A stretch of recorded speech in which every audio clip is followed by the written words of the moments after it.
Hi, Brass Method students. I'm doing well myself and hope you are too.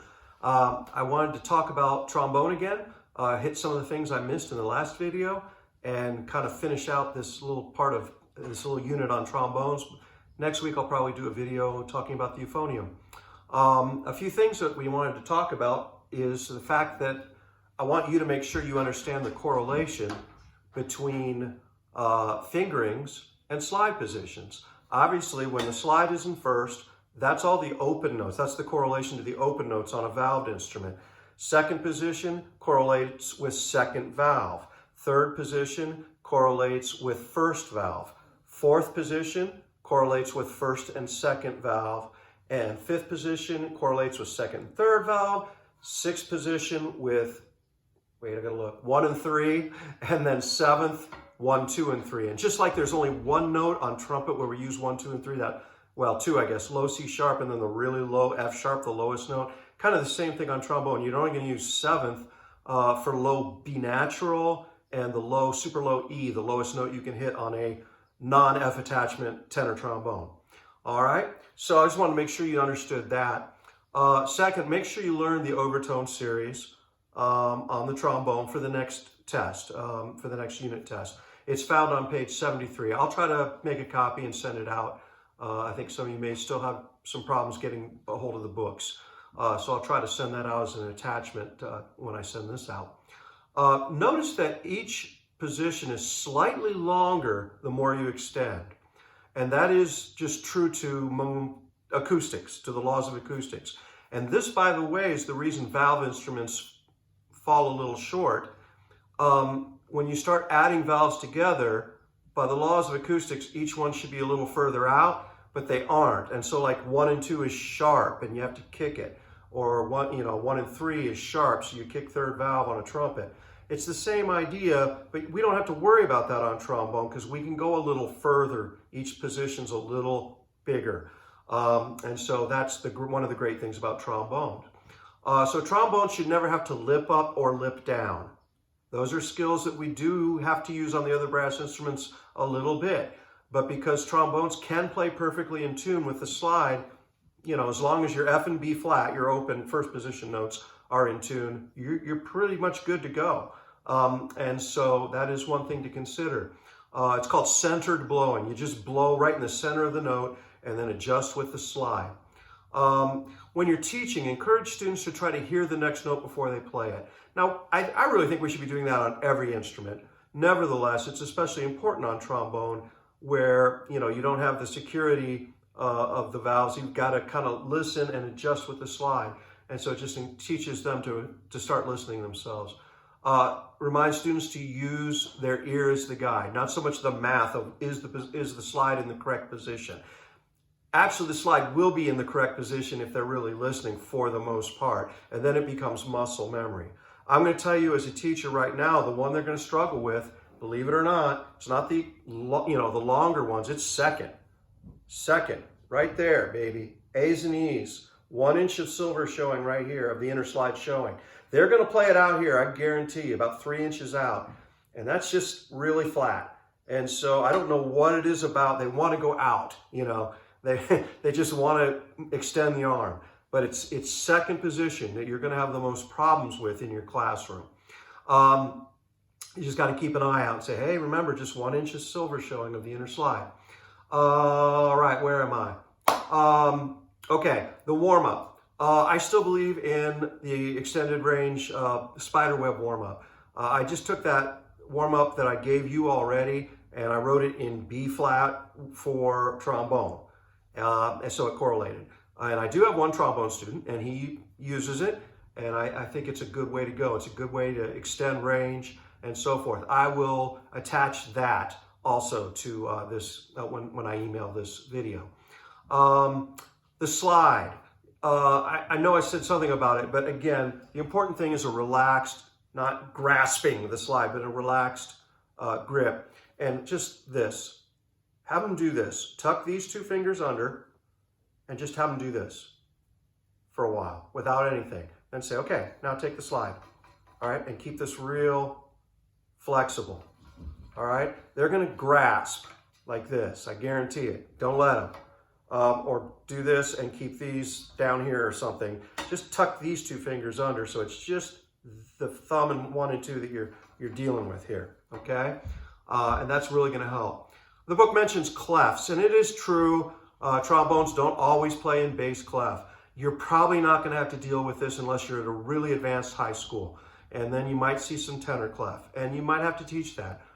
For the most part, I would just leave everything else to private lesson teachers. If they get that good, they're probably with a teacher, and the trombone teacher who's used to some of the different clefs can help them. They do you'll occasionally see alto clef. You'll occasionally even see treble clef in trombone literature. But again, I don't think as a public school teacher, you're probably going to deal with that, so I'm not going to make a big deal about that. Mouthpieces, it's important to understand there are short shank and long shank mouthpieces that correlate. The short shank mouthpiece goes with the pea shooters, I call them, the small bore trombones that all your kids are starting with, for the most part. But when they go to a large bore instrument, they should know that it's a different mouthpiece. They're not interchangeable. You got to get a longer shank mouthpiece, and it's the one that would come with a better instrument anyway. But just make sure they're aware if they ever get that, hey, I bought a step up large bore instrument, make sure they don't use the same mouthpiece they were using.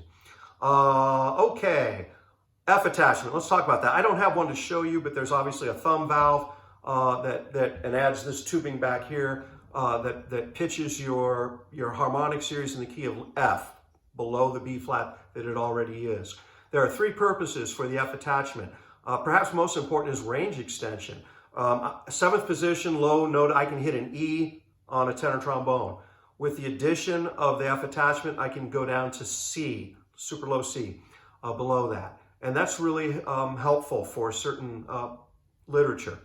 So that's the one thing. The other is technique. There are it avoids certain awkward slide positions. I'm going to tell you right now, the main one is low C, that's second space C, not super low, but C, which is usually 6th position on a tenor trombone. Now you can play it first.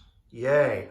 Low B out in 7th position, which pretty rare note on the trombone, but you might have to do it. Now you can do it 2nd. Yay. So much easier than 6th and 7th position. So that'll help with that. And the 3rd is for special effects. There are some trills and glisses that you can do if you have an F attachment that you can't do if you don't. But that's kind of less important. All right, the book starts to talk a little bit about mutes. You're probably, again, only going to see in some high school literature the call for a straight mute. The book's recommendation is tell them to get a good straight mute made of metal. And there's 3 brands that it lists: Tom Crown, Joral, and Dennis Wick. And I think that's good. It's, there is a cut mute, and maybe you see it some in some advanced jazz music. You're not going to see that in your symphonic band, though. And, they can figure out what's available there. And again, if they're that good, they're probably with a private teacher who can give them better advice than I can. Cleaning. First of all, when you, quote, give your instrument a bath, it really does need to be a bathtub for a trombone. You might get away for a larger sink with a trumpet, but, there's a potential to do some real damage if you're trying to give your instrument a cleaning any other way. So they have to use a real bathtub. And remember, by the way, that even the smallest dent in the slide can jack up their ability to move the slide. And if you see a dent in class, or you notice there's a problem in class, you've got to probably make a parent contact, say, hey, sorry, but this really needs to be attended to. Once a week or so, I would go around the class and do this, and the slide should fall. If it doesn't fall on its own, there's a problem. Either they're not oiling or there's a dent. And so it should be really easy to move the slide. And you have to check it because they're going to be embarrassed. They're not going to tell you in class that they've got a problem. So anyway, for a bath, fill it with water. It doesn't mention soap. I've always been told just a couple drops of dish soap is okay. It won't hurt the instrument and will help clean it a little more. Use a slide snake to snake out the slides. You can take this all the way out, and snake through it and so forth. And then kind of flush it at the faucet, kind of push it so the fresh water, not the dirty water in the tub because you've been cleaning, before you put it all back together. All right, lubricants. Now that, we're going to give it a bath, we got to lubricate it right after. First of all, slide oil is best for beginners, all right?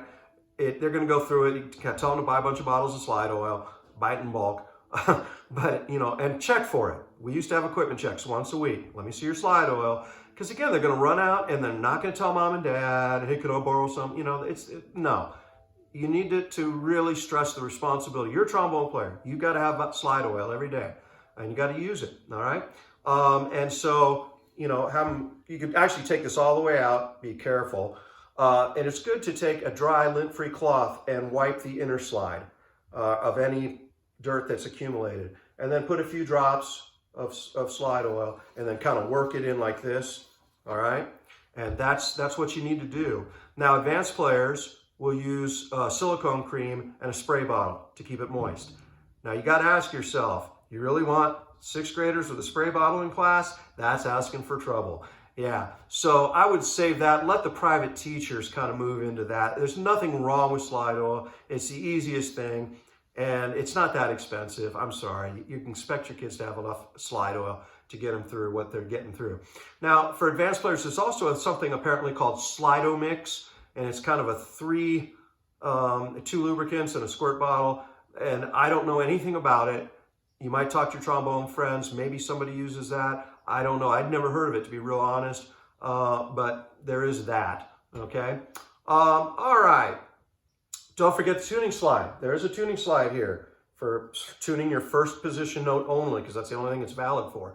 But it needs to be, occasionally, really about once a month. Again, take it out, use a dry, lint-free cloth to wipe off the old icky oil, and then, grease, not oil, slide grease, and put tuning slide grease on it and put it back in and kind of work it in a little bit. But that needs to be done too. These will freeze up if you don't lubricate them, and then they can't tune. All right. The book suggests using a mouthpiece brush daily. Yeah, okay. They're not, and weekly would be great, monthly in a pinch, but yeah, try to get them to use the mouthpiece brush. Good idea. I'm not saying it's not, but they're not going to use it every day. I don't every day, and you get the point. All right. A little bit of the history of the trombone. It was big in the Renaissance. It's called, some of the different names are sackbut, which is just fun to say, and posaune. You'll see that in some of the old music. But anyway, it was kind of big in the Renaissance, and then kind of fell away to not being as used in the Baroque and classical periods. It was pretty much just used for opera, oratorio, and some church music.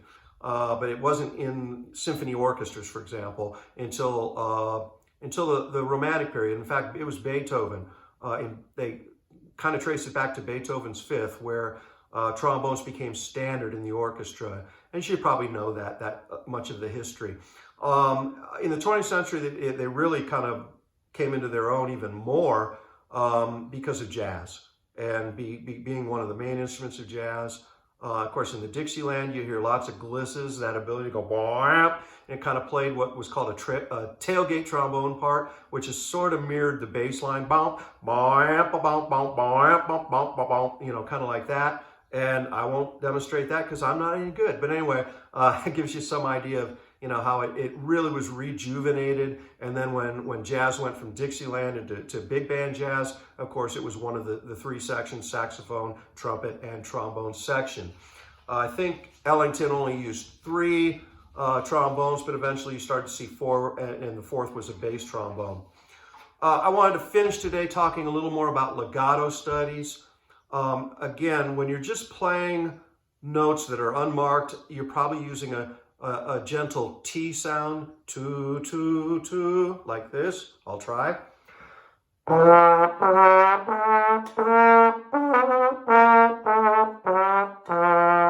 what if that was under a slur, though? What if that was supposed to be really legato? Now I'm going to say do, lu, lu, lu. Use a lu vowel. But the key, though, is not just what your mouth's doing, it's keeping the air moving. Let me see if I can do it.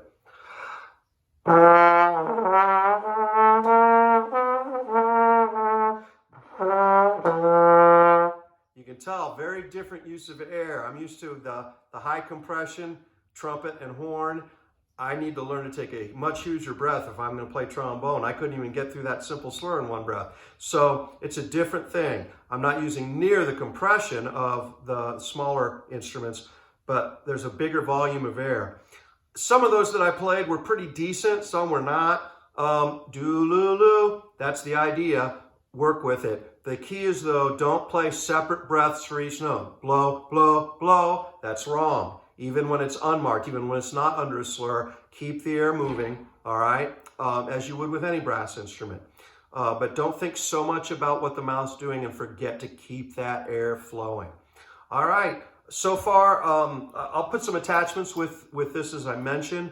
The videos I'm getting from you guys are all, everyone who sent one is on the right track. You're doing a great job.